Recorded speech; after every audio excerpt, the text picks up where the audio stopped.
Picture this.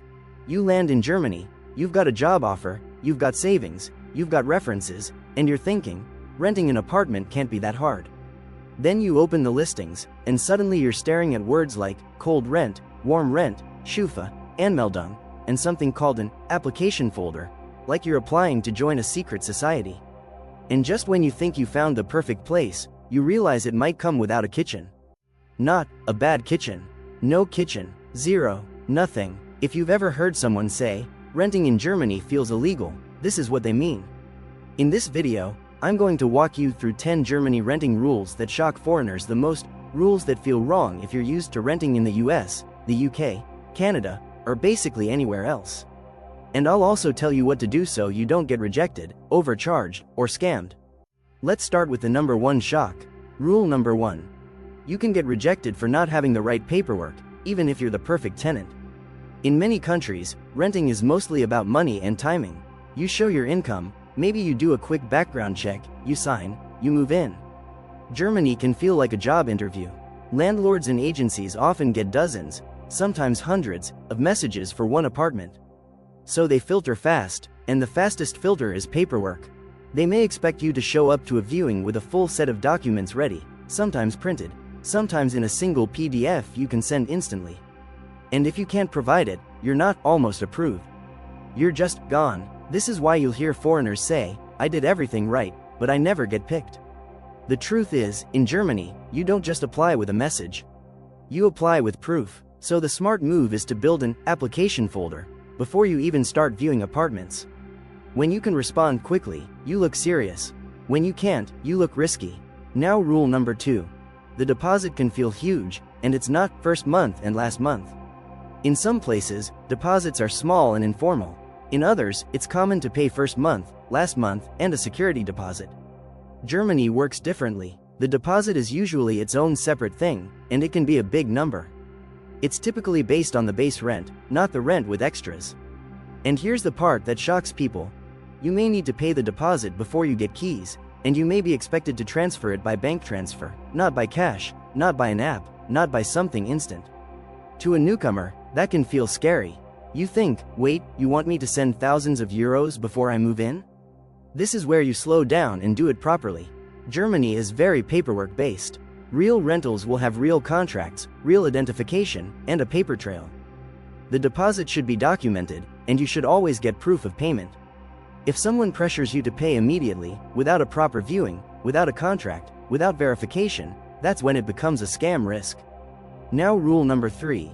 Warm rent versus cold rent, and the rent you see might not be the real rent. This one confuses almost every foreigner at first.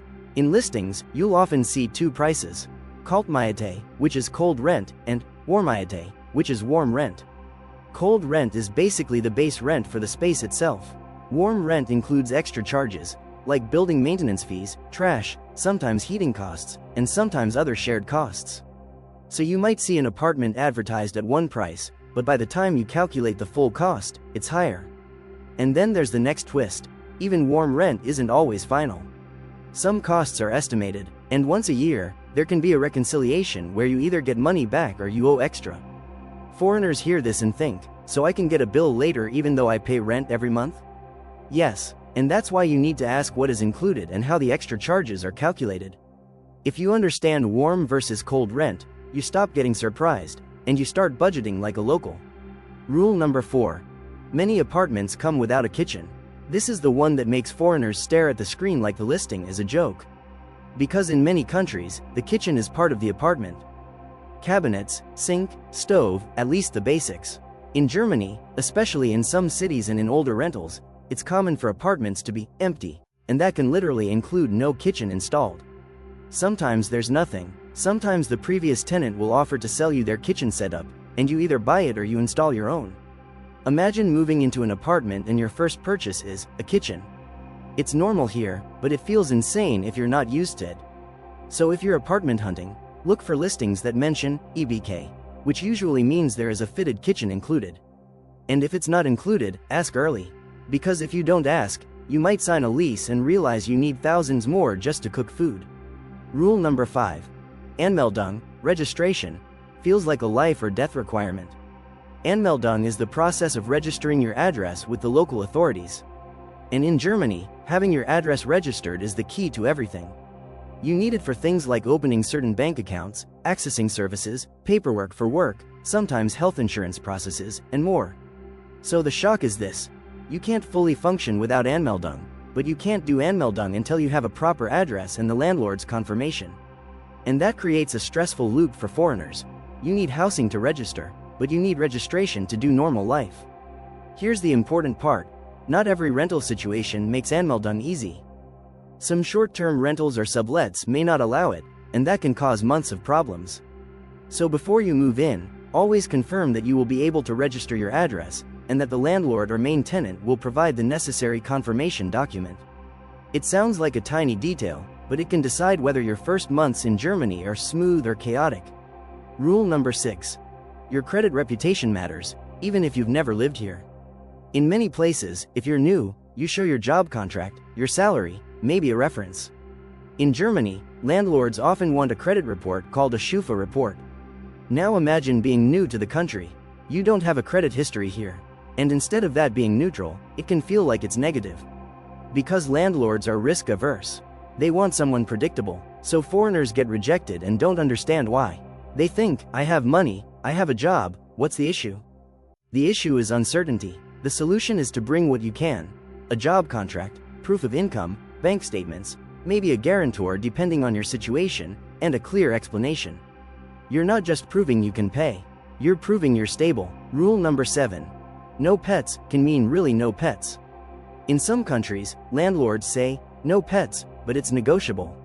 Or they allow pets with a deposit. In Germany, sometimes it's strict. And sometimes the building culture is strict. Neighbors will notice, management will notice. So if you have a pet, you need to be upfront. And you need permission in writing, not just a casual, sure. Because the shock for foreigners is realizing that lease rules are taken seriously, and complaints can become official quickly. Rule number 8. Quiet hours and house rules are enforced like laws. This is where foreigners say, I can't believe I got in trouble for living normally. Germany often has clear expectations around noise. Many buildings have house rules that cover quiet hours, laundry times, recycling rules, stairwell behavior, even where you store items like shoes or bikes. And it's not just a suggestion. People follow these rules, and some people enforce them. So the feels illegal moment might be something like, you vacuum at the wrong time, or you drill a wall on a weekend, or you host a loud gathering late at night, and suddenly there's a formal complaint. The best approach is simple. Learn the building culture early. Read the house rules. Don't assume it's like your home country. If you respect the rules, most neighbors will respect you back. Rule number 9. Notice periods are serious, and leaving isn't always easy. In some places, you can end a lease with 30 days notice. You pack up, you go.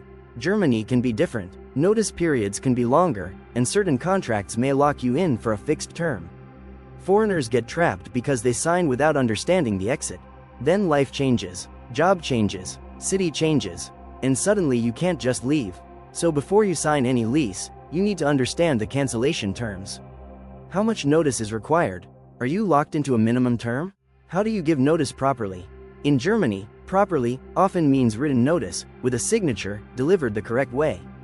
This feels strict, but it also protects both sides. You just have to know it. Rule number 10. You might be expected to paint, patch, or restore the place when you leave. This one can cause serious arguments. In many countries, normal wear and tear is expected. You leave, the landlord cleans, they repaint, life goes on. In Germany, some landlords expect the apartment returned in a specific condition. And some contracts include clauses about repainting or minor repairs. Foreigners move out thinking everything is fine, and then the deposit gets held back. The smartest thing you can do is document everything when you move in. Take photos, take videos, keep a record, and when you move out, do the same. Because in a strict system, proof matters. Now, before we wrap up, we need to talk about the danger zone: scams. Here are 3 scam signals you should never ignore. Number 1. They ask you to pay before viewing the apartment. Number 2. The landlord claims they are abroad and will mail you keys after payment. Number 3. They pressure you with urgency, saying, many people want it, pay now or lose it. Germany has scams like everywhere else, and foreigners are targets because they're desperate and new. Your rule is simple: no verified viewing, no verified contract, no verified landlord identity, no money. Now let's make this practical. How do you actually get approved in Germany? First, prepare your application folder. Have everything ready before you start. Second, message landlords clearly. Not a long story, a short, polite message that shows stability. Who you are, what you do, that you don't smoke, that you have steady income, and that you can provide documents.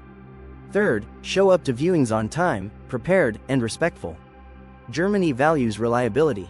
Being late can destroy your chances instantly. And here's the mindset shift. Renting in Germany is not just finding a place. It's being selected. Once you understand that, your strategy changes, and your success rate increases. So let's recap. In Germany, paperwork can decide your fate. Deposits work differently. Rent is not always one number. Some apartments have no kitchen. Anmeldung matters for your whole life. Credit reputation is a big deal. Pets aren't always negotiable. Quiet hours are real. Leaving has rules. And move-out expectations can surprise you. If you're new to Germany, none of this is obvious. And that's why it feels illegal. But when you learn the system, it becomes predictable, and you can win. If you found this helpful, comment your city and tell me which rule shocked you the most. And if you want a part 2, I'll break down how to build the perfect application folder, what documents matter most, and how to avoid the most common apartment scams in the big cities. Subscribe for more Germany life explained in plain English, and I'll see you in the next video.